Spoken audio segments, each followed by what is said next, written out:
Dear students, good morning.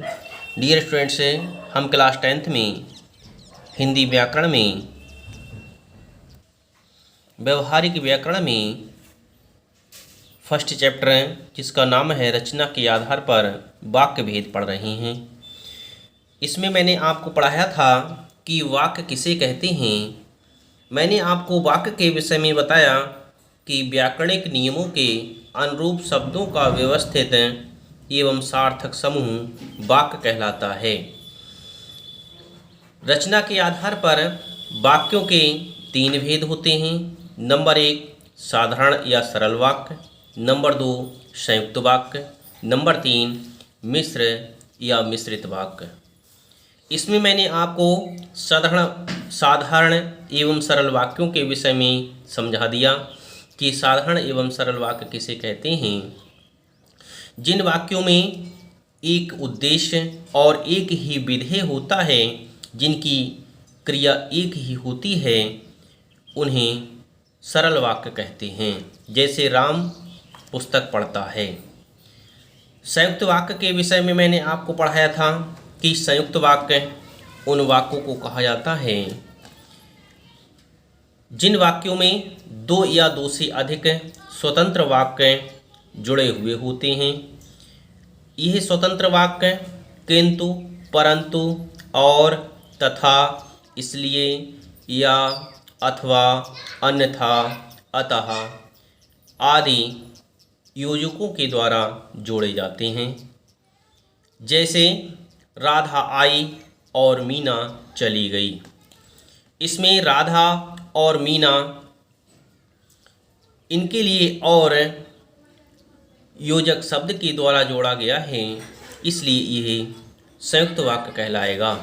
इस तरह से मैंने आपको सरल वाक्य और संयुक्त वाक्य के विषय में समझा दिया था। आज मैं आपको पढ़ाऊंगा कि मिश्र वाक्य किसे कहते हैं।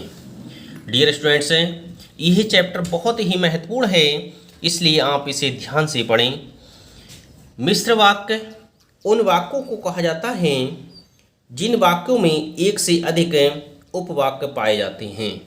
जिन वाक्यों में एक से अधिक उपवाक्य हों, उन वाक्यों को मिश्र वाक्य कहा जाता है। मिश्र का अर्थ ही होता है मिला हुआ, अर्थात जिस वाक्य में एक से अधिक उपवाक्य जुड़े हुए हों, उसे मिश्र वाक्य कहेंगे। इनमें एक मुख्य प्रधान उपवाक्य होता है तथा शेष उपवाक्य उस पर आश्रित होते हैं, उन्हें आश्रित उपवाक्य कहते हैं। कहने का तात्पर्य यही है कि इस वाक्य में एक मुख्य उपवाक्य होगा और जितने भी उपवाक्य होंगे वे सभी उस मुख्य उपवाक्य से जुड़े हुए होंगे। इन उपवाक्यों को आश्रित उपवाक्य भी कहा जाता है। यह उपवाक्य परस्पर योजकों द्वारा जुड़े हुए होते हैं। इन उपवाक्यों को आपस में जोड़ने का कार्य योजक शब्द करते हैं। निम्न योजक शब्दों के द्वारा इन उपवाक्यों को जोड़ा जाता है। जैसे इसे हम उदाहरण के माध्यम से समझेंगे। मीना ने बताया कि वह कल कलकत्ता जाएगी। इसमें एक उपवाक्य है मीना ने बताया, दूसरा उपवाक्य है वह कल कलकत्ता जाएगी। इन दोनों उपवाक्यों के लिए कि योजक शब्द ने जोड़ा है, इसलिए यह मिश्र वाक्य कहलाएगा। अगला उदाहरण है जैसे ही सुबह हुई वैसे ही बरसात होने लगी। इसमें जैसे ही सुबह हुई, जैसे ही, वैसे ही, यह सभी योजक शब्द हैं। इन योजक शब्दों के द्वारा सुबह हुई, बरसात होने लगी आदि उपवाक्यों के लिए जोड़ा गया है, इसलिए यह मिश्र वाक्य कहलाएंगे।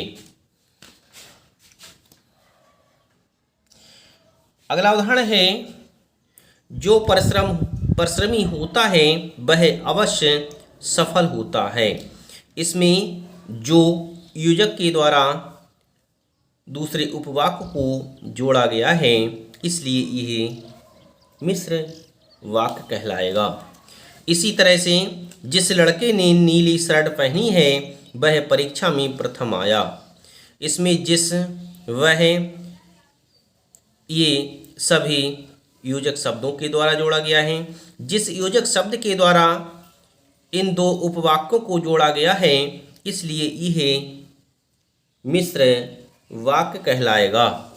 इस तरह से जिन उपवाक्यों के लिए कि, जैसे, वैसे, जो, जिस आदि उपवाक्यों के द्वारा, आदि योजक शब्दों के द्वारा उपवाक्यों को जोड़ा जा रहा है, ऐसे सभी उपवाक्य, जुड़े हुए वाक्य मिश्र वाक्य कहलाएंगे। इस तरह से मैंने आपको मिश्र वाक्य के विषय में समझाया। अब मैं आपको पढ़ाऊंगा कि मिश्र वाक्यों में आश्रित उपवाक्य के कितने प्रकार होते हैं।